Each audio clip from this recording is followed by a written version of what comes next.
Hi, I'm going to discuss the knee joint, starting with the human knee and moving to the dog knee.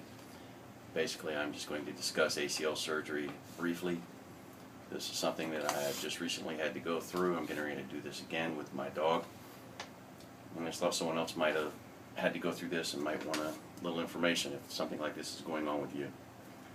Figure we start and familiarize ourselves with the human knee. The human knee contains 4 bones: the femur, the tibia, the fibula, and the patella. The patella happens to be the kneecap. I'm not sure too many people actually know the name of that bone. The others, they probably do. They may have known someone who's broken a bone or two. The knee actually flexes and extends, is what the medical term is for the way it works. And the way the knee works, it has a bunch of different components that actually go into work with it. You have bones, muscles, and ligaments, and some cartilages. You have the 4 bones, which I've already mentioned. You have muscles, which actually move the joints as the bones actually comprise the actual structure.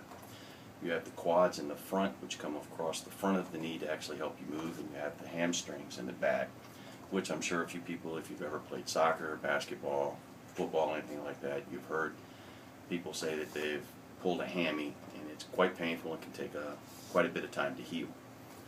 The bones, like I said, maintain a rigid structure. The ligaments actually maintain the stabilization. The muscles provide movement.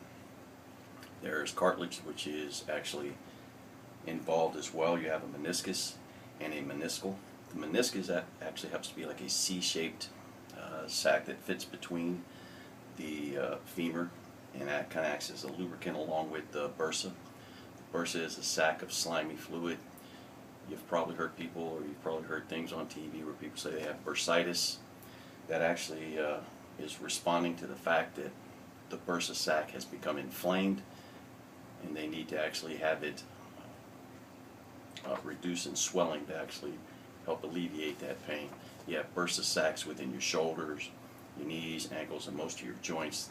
They're all over your body, so you could actually have bursitis anywhere. I wasn't sure what bursitis was until I started reading about this. Excuse me. The knee joints within the human body actually have chances to rest and relax. They don't always carry weight.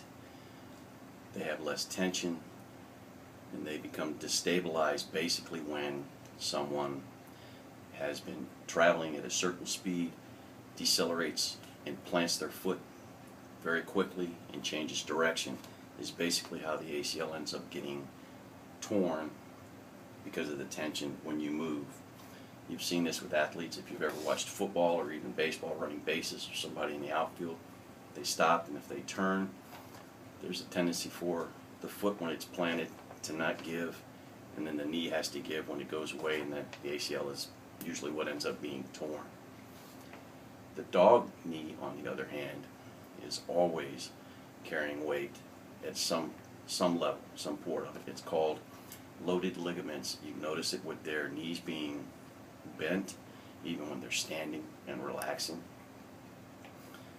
So therefore, it's easier for it to turn. But with this in the human joint, where you have 2 cruciate ligaments, which we're talking about, the ACL and the posterior keeps your femur from sliding forward, or the tibia from sliding backwards when you're planting or making those moves. The ACL actually does it just the opposite, and it keeps the femur from sliding backwards. And that's kind of what happens when you're making those moves and you get torn. If it becomes unstable, you always notice it because your knee gives way. You can't hold it. Even as we get older, and they can be torn or become problematic, or it could have been torn when you were younger. This can cause damage to the inside of the kneecap, and you may notice as you get older, you go to move and your knee kind of gives out. I had a friend who actually must have torn his and did not realize it until he was getting out of bed, and he stepped wrong, and it really torn the whole way out, and he ended up having to have surgery and was off his legs for something like 8 weeks. It took him a while to get back. So we got to be careful with our knees. In dogs, the articulate ligament basically is a way to connect bone to bone, where we have cartilage that kind of connects our muscles to bone, and our ligaments do this. Theirs does it a little differently. With their knee, they have thousands of these little fibers that make up their ACL, which is generally why when they have an ACL injury, they only have partial tears instead of a full tear. A full tear would probably really tear them up, but since they have so many fibers, that's why you could see your dog limp one day, the next day they seem to be fine, and the next day they limp again because of the swelling. It takes sometimes quite a bit of time for the swelling to actually go down in humans as well as in animals.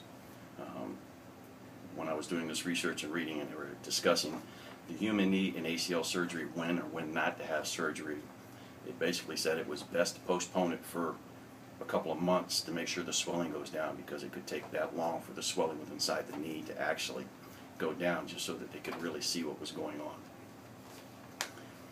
The dog's ACL and PCL comprise 99% of all orthopedic problems for animals going to see a vet and having surgery.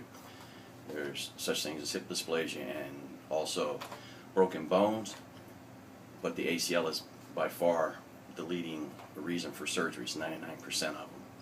Some of the surgeries suggest that some doctors will use it as a cash cow, and that you should not just take your doctor's word for it. You should try some other things first.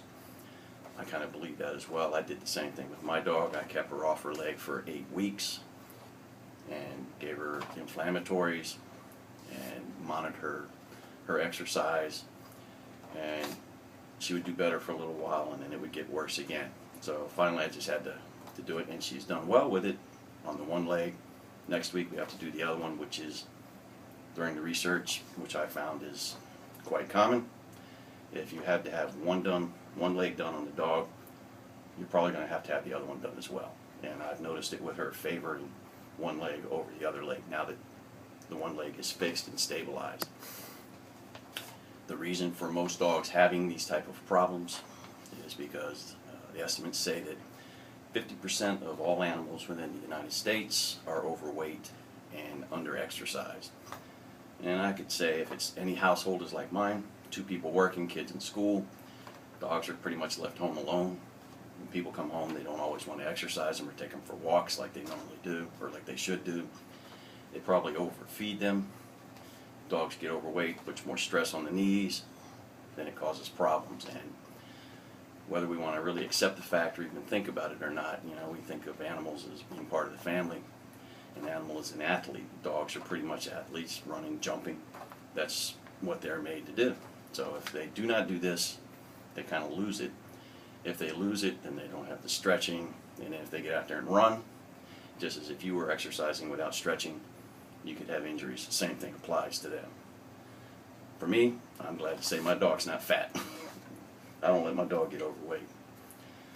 Anyway, so as you can see, the animals do need our care and those kind of things. I actually had this little drawing which I thought was pretty interesting. This is a human knee, which you can see here, and you can see the ACL for the human knee actually goes underneath the kneecap, and that's why those problems, and you can feel it within your kneecap when things like that happen. The dog bone, or dog knee, the ACL is actually inside the joint itself, and the patella or kneecap that the dog would have is actually a softer tissue, and it actually works a little differently. So that's where all the fibers come into play, and that's why the tears are quite different. Alright, well, I hope it was interesting. I hope you guys take care of your pets, and see you next time.